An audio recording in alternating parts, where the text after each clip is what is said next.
Hello, आपका YouTube channel dream target classes में फिर से स्वागत है।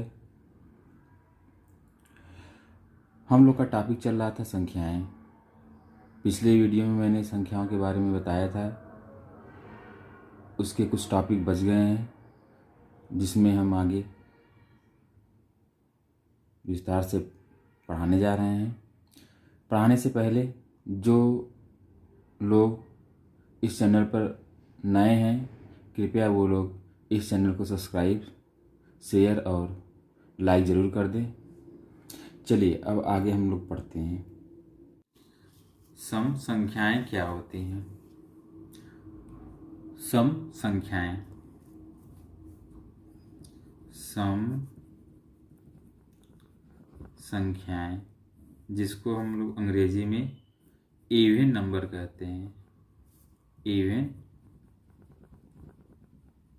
नंबर्स कहते हैं। सम संख्या को हम लोग इवन नंबर्स कहते हैं।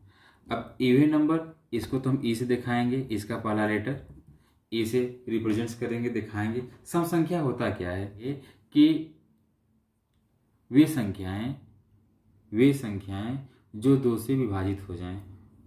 सम संख्या को हम कहेंगे कि वे संख्याएं जो दो से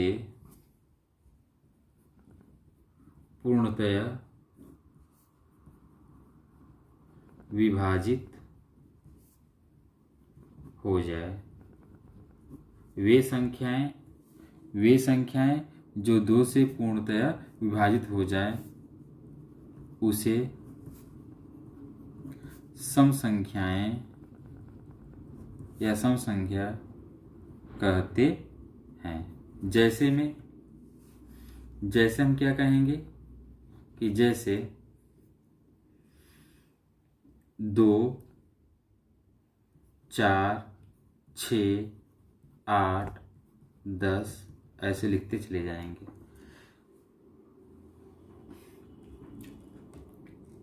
हमने बताया कि वे संख्याएं जो दो से पूरा कट जाए, वे संख्याएं सम संख्याएं होती हैं।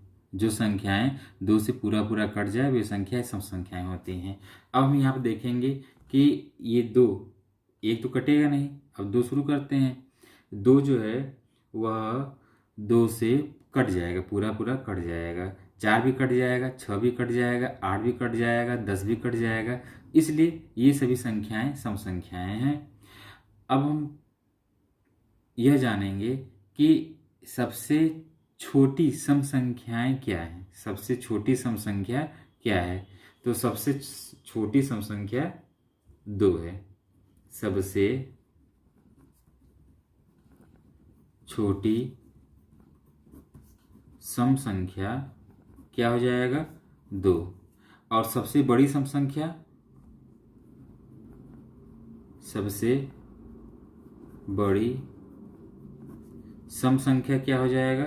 तो ये भी जो है, इसको भी गिना नहीं जा सकता है क्योंकि ये बढ़ता चला जाएगा, ये अनंत तक जाएगा। तो इसलिए सबसे बड़ी सम संख्या क्या हो जाएगा? अनंत हो जाएगा।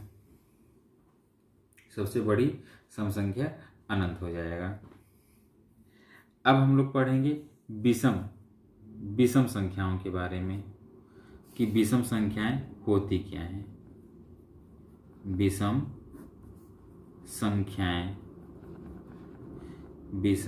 संख्याएं, इसको अंग्रेजी में ऑड नंबर कहते हैं। Odd numbers. और इसको दिखाएं किससे? इसकी जो पहला लेटर ओ है, ओ से इसको हम रिप्रेजेंट करेंगे। इसको जो है ओ से रिप्रेजेंट्स करेंगे। चलिए पढ़ते हैं कि विषम संख्याएं किसे कहते हैं। कहेंगे कि वे संख्याएं जो दो से पूरा विभाजित न हो उसे विषम संख्याएं कहेंगे या उसे विषम संख्याएं कहते हैं। हम कहेंगे कि वे संख्याएं जो दो से पूर्णतया विभाजित न हो। सम में क्या था? पूर्णतया विभाजित हो जाए और ये पूर्णतया विभाजित न हो तो हम उसे क्या कहेंगे? न हो तो उसे विषम संख्याएं, वे संख्याएं जो 2 से पूर्णतया विभाजित न हो उसे विषम संख्याएं कहते हैं। उसे विषम संख्याएं कहते हैं। जैसे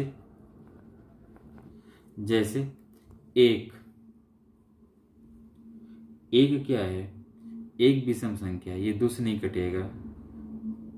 3, 5, 7, 7 के बाद 9, 11, ऐसे हम बढ़ते चले जाएंगे। अब बात ये आती है कि सबसे छोटी विषम संख्या क्या होगी? सबसे छोटी विषम संख्याएं क्या होगी? तो सबसे छोटी विषम संख्या क्या हो जाएगी? तो सबसे छोटी विषम संख्या तो हम कहेंगे कि सबसे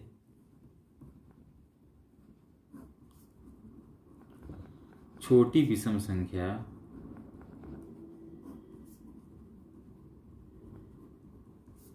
एक है। सबसे छोटी विषम संख्या क्या है? एक है। और सबसे बड़ी विषम संख्या क्या हो जाएगी? सबसे बड़ी विषम संख्या तो हम कहेंगे कि सबसे बड़ी विषम संख्या अनंत क्या है? अनंत है। सबसे बड़ी विषम संख्या अनंत है। चलिए एक एग्जाम्पल लेते हैं और थोड़ा संख्याओं के समझ को विकसित करते हैं। 3 कैसी संख्या है? 3 कैसी संख्या है? तो हम कहेंगे कि जो 3 है वह विषम संख्या भी है, विषम संख्या भी है। और कौन सी संख्या हो सकती है? सम संख्या तो होगा नहीं क्योंकि 2 से नहीं कटेगा। और क्या होगा? ये पूर्णांक है। पूर्णांक भी कह सकते हैं कि ये पूर्णांक भी है, ये पूर्ण संख्या भी है, ये पूर्ण संख्या भी है और ये प्राकृतिक संख्या भी है। समझिए इस चीज को कि हम इसको सभी चीजों को हम क्यों कर रहे हैं कि ये 3 जो है विषम संख्या है, क्योंकि ये जो परिभाषा बताया कि 2 से न कटे उसे विषम संख्या कहते हैं। तो इसलिए 3 जो विषम संख्या होगी। पूर्णांक मैंने बताया कि प्राकृतिक संख्या, शून्य और ऋणात्मक प्राकृतिक संख्या, यानी कि धनात्मक संख्या, शून्य और ऋणात्मक संख्याओं के समूह को हम पूर्णांक कहते हैं। तो हम देखेंगे कि ये जो 3 है वो 3 जो है ये धनात्मक संख्या में आएगा, यानी कि प्राकृतिक संख्या में आएगा, इसलिए ये पूर्णांक भी हो गया। इसकी परिभाषा को भी ये सेटिस्फाई कर रहा है।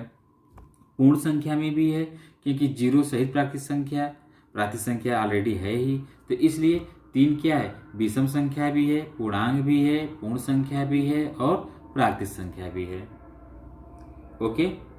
ओके फ्रेंड्स, अब हम लोग आगे की संख्याओं को अगले वीडियो में पढ़ेंगे।